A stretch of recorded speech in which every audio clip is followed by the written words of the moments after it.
भवानी, साईनाथ सद्गुरु साईनाथ महाराज की. आपल्या सर्वांचं आराध्य दैवत छत्रपती शिवाजी महाराजांच्या पवित्र स्मृतीला प्रथमतः अभिवादन करतो. धर्मवीर संभाजी महाराजांच्या स्मृतीला अभिवादन करतो. आपल्या भारतीय राज्यघटनेचे शिल्पकार महामानव भारतरत्न डॉक्टर बाबासाहेब आंबेडकर यांना मानवंदन अर्पित करतो. आणि ज्यांच्या आशीर्वादानं प्रेरणेनं आज ऐतिहासिक सोहळा या ठिकाणी संपन्न होतो ते आपल्या सर्वांचं दैवत साईनाथाच्या चरणी सुद्धा मी नतमस्तक होतो, कोटी कोटी वंदन करतो. आपल्या कार्यक्रमासाठी उपस्थित आपल्या संस्थांचे मुख्य कार्यकारी अधिकारी माननीय गोरक्षनाथजी गाडीकर, या सगळ्या प्रक्रियेमध्ये अविरतपणे प्रयत्न करणारे डॉक्टर सुजय विखे पाटील, मला तुकाराम मोहोळवेंचा विशेष करून आभार मानायचे की त्यांनी अतिशय सूक्ष्म पद्धतीने एवढ्या सूक्ष्म पद्धतीने काम करणारे अधिकारी मी क्वचितच पाहतो. मी आता ते भाषण करताना मी म्हटलं गाडीकरांना, घोळे साहेबांनी सगळ्यांना घोळं करून ठेवलं म्हणलं आता. त्याचप्रमाणे आपले अप्पर जिल्हाधिकारी मान्य बाळासाहेबजी कोळेकर, प्रथम नगराध्यक्ष कैलास बापू, कमलाकरजी कोटे, माजी नगराध्यक्ष अभय शेळके, आपल्या कृषी उत्पन्न बाजार समितीचे सभापती ज्ञानेश्वरा भागवंतर, त्याचप्रमाणे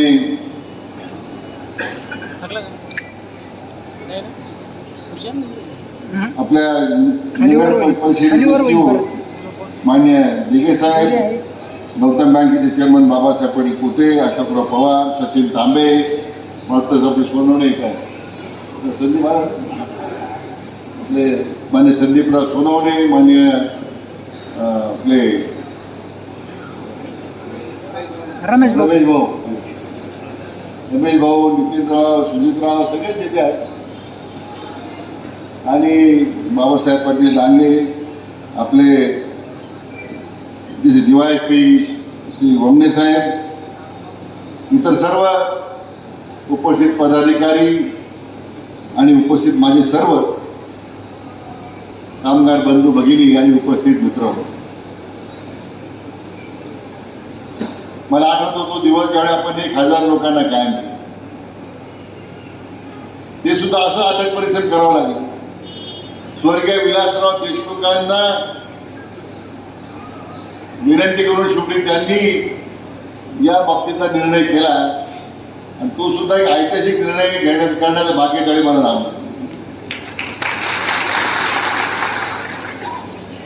आणि मग तोच प्रयत्न या सगळ्या उर्वरित कर्मचाऱ्यांच्या बाबतीमध्ये आम्ही करत होतो.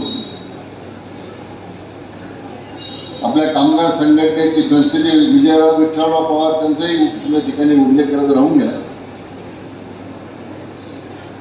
आणि या सगळ्या कामामध्ये आज बाबांच्या आशीर्वादाने आपल्याला यश मिळालं. म्हणून मी राज्याचे मुख्यमंत्री माननीय एकनाथराव शिंदे साहेब, ज्यांनी या सगळ्या प्रयत्नामध्ये विशेष आपलं योगदान दिले, राज्याचे लोकप्रिय उपमुख्यमंत्री माननीय देवेंद्रजी फडणवीस साहेब, मान्य उपमुख्यमंत्री अजितदादा आणि मंत्रिमंडळातले सर्व माझ्या सहकाऱ्यांचं, BDO न्याय खात्याचे प्रधान सचिवांचं,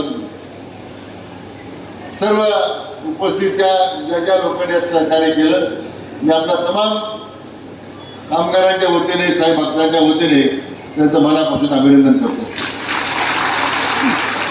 मला विशेष करून आभार मानायचे आपल्या सदर समितीचे चेअरमन, जिल्ह्याचे मुख्य न्यायाधीश, त्याचबरोबर आपल्या जिल्ह्याचे लोकप्रिय जिल्हाधिकारी मान्य सालीमठ साहेब, आपले तिसरे सदस्य मान्य गाडीकर साहेब, या तिघांनी आलेल्या प्रस्तावावर सविस्तर चर्चा करून काय त्याला मान्यता दिली म्हणून आज आपला कार्यक्रम करतात.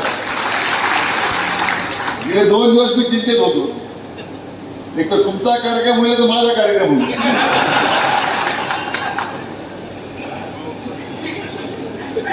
बाबाच्या प्रती असणारी श्रद्धा, बाबांचा आपल्यावर असणारा विश्वास आणि डॉक्टर सुजय म्हटल्याप्रमाणे श्रद्धा आणि संपूर्ण काम करणारे आपल्या दिल्ली शिकवण त्याचा मित्र हा विजय असं या ठिकाणी मला आपल्याला सांगितलं पाहिजे.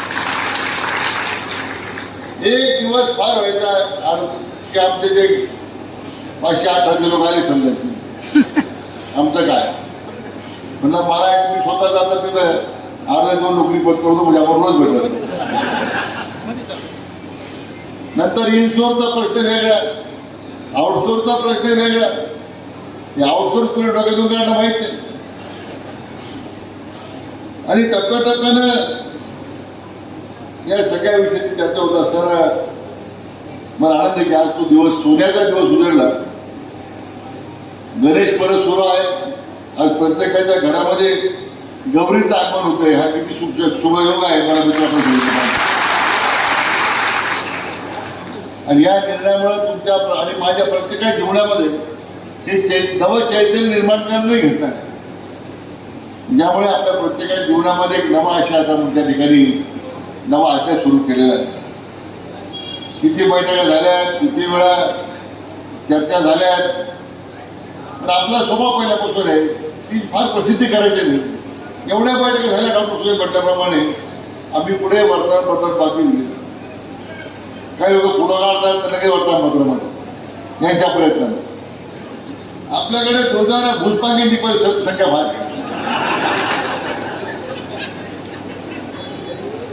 म्हणजे चांगलं काम देखवतच नाही केलं. एखादं चांगलं होतं असतं की ते आश्वस्त होतात, अरे काय चांगलं होईल. पण जेवढं तरी वाईट किमतीनं तेवढी आमची ताकद वाढली म्हणून आपलं काम करतात.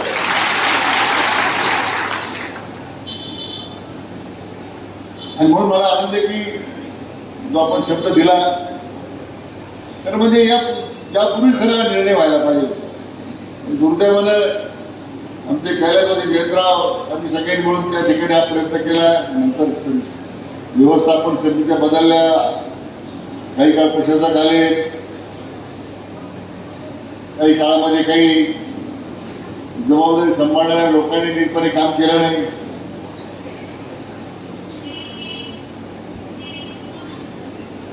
परंतु आम्ही पुढापर हार मांडली नाही. काम करत गेलो, आपण करत गेलो आणि या सगळ्या अडथळे पार करत आता ज्यांना 20 वर्ष पूर्ण झाले त्यांना कोणत्याही शिक्षण द्यायला घाला. आपण जे चांगल्या शिकणाऱ्या लोकांपेक्षा हुशार आहेत असं आपण त्या ठिकाणी मान्य केलेलं आहे. आता पद्मश्री विखे पाटील मी सांगतो गाडीकरांना 4थी शिकलेले होते. देशातला पहिला सकराखणा काढ भावांनी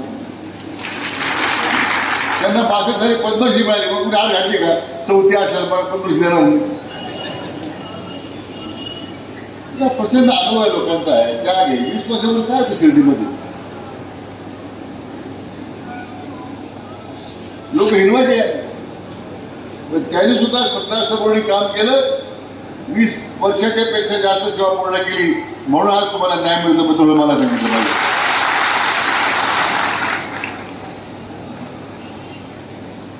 बाकी आता मगाशी वडवळे साहेबांनी सांगितलंय आकृतीमध्ये तयार होतोय ज्या जागा काय आणखी त्याच्यामध्ये आउटसोर्सिंग सोर्सचे आता मुलं त्या ठिकाणी त्यांना प्रमोशन मिळणार नाही. एक महत्त्वाचा निर्णय मी त्याला सांगितलं, आता संस्थांमध्ये कुठल्या प्रकारचं आउटसोर्सिंग राहणार नाही. सगळे मुलं इनसोर्समध्ये येतील आता. आणि मग तुमच्या सेवाच्या स्थितीप्रमाणे रिक्रुटमेंट रूल्स प्रमाणे मला ते आउटसोर्सच्या लोकांचा रूल्स भेटलं. आमचं काय आणि ज्यांना प्रमोशन राहिलं होतं त्यांचा आग्रह होता तर आमच्या प्रमोशनचं काय ते आता त्याचाही निर्णय झाला. त्यामुळे तुम्ही सुद्धा ज्यांचे प्रमोशन 1000 लोकांच्या पूर्वी राहिलेले होते त्यांना सुद्धा प्रमोशन द्यायचा आता निर्णय झाला. मग त्यांचा आता प्रश्न मागे लागला. म्हणजे बाबाने एकदा चमत्कार करून दाखवला की काय घडू शकतं हे तुम्हाला सगळ्यांना चित्र पाहिलं. हे बाबांच्या आशीर्वादाशिवाय मित्र होऊ शक्य नाही. राधाकृष्ण विखे काय, डॉक्टर काय, तुझे काय, आम्ही सगळी गाडीकर साहेब, बोरवळे साहेब काय, आम्ही सगळे निमित्त आहोत. हे बाबांनी आमच्या हातून करून घेतलं मित्र. मला या ठिकाणी मला आपलं वागून सांगितलं. आणि म्हणून मला काळेकर साहेबांनी जो मुद्दा सांगितला तो महत्वाचा. आता आपल्या जबाबदाऱ्या वाढल्या. येणाऱ्या साई भक्तांना या शिर्डीत आल्यानंतर तो अति महत्वाचा व्यक्ती आहे अशा पद्धतीने त्याचं स्वागत झालं पाहिजे. अशा पद्धतीने त्याची सेवा करता आली पाहिजे. ज्याने ज्यांनी बाबाच्या झोळीमध्ये हात घातला, ज्याने ज्यांनी बाबांच्या पाठीमागे भक्तांना फसवण्याचा प्रयत्न केला, मी सांगतो त्यांचं किती बरं झालं नाही आणि होणार नाही असे मला निमित्तानं अनुभव मी सांगतो तुम्हाला. मला लोक सांगतात बाबाच्या झोळीत त्यांनी हात घातला, बाबाच्या पाठीवर काय पडतो, आवाज येत नाही, पण बसल्यानंतर माणूस उठत नाही. मला आनंद की मी 30 वर्ष आमदार आहे. या शिर्डीचं प्रत्येक काना कोपऱ्याचं मला तरी माहिती आहे. उभा करताना सगळे माझे सहकारी, बापू आहेत, भाऊ आहे, सगळे लोक अमलाकर, हे सगळे माझे सहकारी अनेक गोष्टी काम करतात. पण बाबांनी मला कधी इच्छा अशी कधी माझ्या मनात इच्छा आणली नाही की आपण शिर्डीमध्ये कधी गुंठायला लागायला, एखादं दुकान घ्यावं, सायराम करावं. मला काय 10 ठिकाणी करायचं, 10,000 घे, 5,000 घे, 7,000. पण या 30 वर्षामध्ये मी अभिमानानं सांगतो की बाबाच्या आशीर्वादानं, बाबानं मला कधी बुद्धी दिली नाही आपण या गावात काहीतरी मिळवावं, काहीतरी व्यक्तिगत फायदा करून घ्यावा. हे मला इथं उठून सांगावं कोणी की राधाकृष्ण विखेने या नगरीमध्ये, बाबाच्या नगरीमध्ये व्यक्तिगत फायदा काही केलेला आहे असं मला एखादं उदाहरण सांगितलं. ते होणे नाही. आणि म्हणून आपण या राज्यामध्ये अभिमानाने उभा राहू शकतो. 90,000 मतांनी मला आपण निवडून दिलं आणि त्याचं कौतुक आपल्या देशाचे आदरणीय प्रधानमंत्री नरेंद्र मोदीजींनी केलं. मला मित्र की मला या ठिकाणी सांगितलं पाहिजे. आणि त्यांनी आपल्याला आशीर्वाद दिले. बाबांचे आशीर्वाद होतेच. बाबांच्या आशीर्वादामुळे आपण इथपर्यंत झालो. मंत्रिमंडळामध्ये मला आदरणीय मोदी साहेबांचे आशीर्वाद मिळाले, आदरणीय अमित भाईंचे मिळाले. मला एक खातं देताना माननीय देवेंद्रजींनी विशेष पुढाकार घेतला. आणि म्हणून मित्र मला एक काम करतात. आज आपल्या जिल्ह्यातल्या खंडकऱ्या, राज्यातल्या 7 जिल्ह्यामध्ये खंडकऱ्याच्या शेतकऱ्या जमिनी परत करताना त्या वर्ग 2च्या आपण वर्ग 1 केल्या. कमीत कमी 500 कोटी रुपयाचा भूर्दंड आपल्याला शेतकऱ्यांना सहन करावा लागला असता. कोणा 10 लाख, कोणा 20 लाख. इतिहास घडला राज्यामध्ये. आपण सगळ्या भोगोडा 2च्या जमिनी करताना त्या शेतकऱ्यांचे विनामूल्य केल्या. आपण 1 रुपया शेतकऱ्याला घेतला नाही. आम्ही महसूल खात्याने 600 कोटी रुपये सोडून दिले. आज श्रीरामपूर तालुक्यातला 2 गावांत आखाडी पडीचं जमीन आहे. प्रश्न आहे, जवळजवळ 10,000 शेतकरी आहे. किती वर्ष लागणार? 50 वर्ष. आता अंतिम टप्प्यात आलं. सगळ्या सरकारच्या अधिकाऱ्यांना म्हणण्यात काय होऊ शकत नाही. म्हटलं मी मंत्री असेपर्यंत ते झालं पाहिजे. कारण मला मंत्रिमंडळामध्ये शपथ घेताना मी काय म्हटलं होतं, माझ्या ज्या बुद्धीला पटेल, मला तुमच्या बुद्धीने पडणार नको, माझ्या बुद्धीने जे पटत तुम्हाला ते करायचं अधिकाऱ्यांनी सांगितलं. शपथाबद्दल घेतली ना मित्र. तुम्हाला सांगतो पुढच्या 10 दिवसामध्ये मंत्रिमंडळापुढे जाऊन या सगळ्या आखाडी पडीचा निर्णय होऊन जाईल. कायदेशीर निर्णय आपण करतो. 2 मोठे निर्णय राज्यामध्ये केले. नागपूर आणि अमरावती नजूर जमिनीचे हजारो एकर लोकांची नियमित होतो. तो असा 50-60 वर्ष प्रश्न होता. तो मार्गेला तिथं निजाम सेट होतं. हैदराबाद टेनेसी ॲक्ट निजाम सेटमुळे त्या लोकांच्या जमिनीवर होतं. उस्मानाबाद शहर, हिंगोली शहर हे सगळे 2 नंबरवर काही करता येत नव्हतं. गेल्या 6 महिन्या मी प्रयत्न केले आणि त्या सगळ्या 1 लाख एकर जमीन आपण त्या लोकांना हैदराबाद टेनेसी ॲक्ट रद्द करून आता शेतकऱ्यांना परत केला आहे. आता निर्णय आपण करू शकतो. हे केवळ बाबावर शक्य आहे. इथं आपला MIDC आहे. आज 500 एकरात MIDC. मी महसूल मंत्री झालो, त्या महामंडळाचा चेअरमन झालो. त्यामुळं का बरं या पुढे जमलं नाही कोणाला? मला असं वाटलं असेल की 500 एकर नावावर करून घ्या, बिल्डरला देऊन टाका मोकळं. पण ती 500 एकर आज आपल्या MIDCच्या लोकांना देऊन त्या ठिकाणी आपल्या भागातला एक मुलगा निबे आज 1,000 कोटी रुपयाची गुंतवणूक करतोय, 2,000 लोकांचा रोजगार त्या ठिकाणी तो निर्माण करतोय.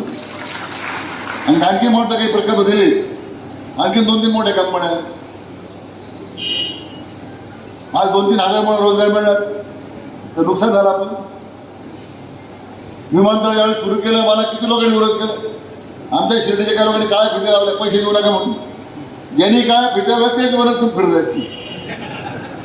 दिल्लीला जा, बँगलोरला जा, इकडं हैदराबादला जा. पण मला त्याचं अजिबात दुःख नाही आहे. लोकांना समजायला 20 वर्ष 15 वर्ष लागतात की आपण निर्णय लोकांना सोचायला वाटतं की हे निर्णय काय झाला आमदारांचा. 15 वर्षानंतर लोकांना समजला हा निर्णय किती योग्य होता. विमानतळाचा निर्णय चुकीचा होता का? हो का नाही? निर्णय चुकीचा होता? मोठे सांगा नाही का? अरे प्रत्येक माणूस साई भक्त हा पुढे जाणार, रुढे जाणार, पुढे जाणार तू. आता आपण नाईट लँडिंग सुरू करू. नाईट लँडिंगचं काम झालंय, आता फ्लाईट सुरू होती. रात्री बहुतेक 20 फ्लाईट श्रीनगराची अवस्था. भक्तांची जेवढी सोय करता येईल, भक्तांना जेवढं आपल्याला ते सोय देता येईल. वंदे भारत हे राज्यामध्ये पहिल्या 2 ट्रेन सुरू झाले वंदे भारत. मुंबई शिर्डी, मुंबई सोलापूर. माझी योग काय होतं तो त्यावेळी दोन्ही जिल्ह्याला पालकमंत्री मी होतो, त्याचं मला एक आज वंदे भारत फुल झालेली आहे. काय चूक केली आपण? ज्या ज्या गोष्टी या शिर्डीच्या विकासाकरता, भक्तांच्या सोयीकरता, या बाबाच्या नगरीमध्ये देण्याकरता सगळ्या सुविधा आपण उपलब्ध केल्या. आता आपण दिलं ते कार्यालय कोण करायला पाहिजे. 80 कोटीचं कार्यालय बांधतो आपण. 1,000 क्षमतेचे सभागृह बांधतो आपण. 1,000 ऑडिटोरियम. आमची कल्पना सगळ्या कॉन्फरन्सेस कुठे जायला पाहिजे? शिर्डीत झाले पाहिजे. शिर्डीत लोक आले का कुठं जाणार? महिला शिर्डीत म्हणून जाणार कुठं? मंदिरात.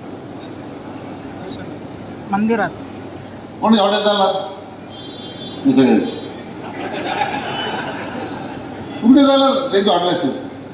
माझं हॉटेल जायचं, हॉटेलची खोली नाही हो. मी येत आमच्या विलासाहेबाला फोन करतोय, स्वामींनी लगेच व्यवस्था करता येईल का? आता बापूला फोन करतोय, काय काय येईल ना काही व्यवस्था करता येईल का? तुम्ही कमलाकर हॉटेल तुमची पुढे कमलाकर काही हॉटेल दाखवायला तयार नाही आम्हाला शिकले.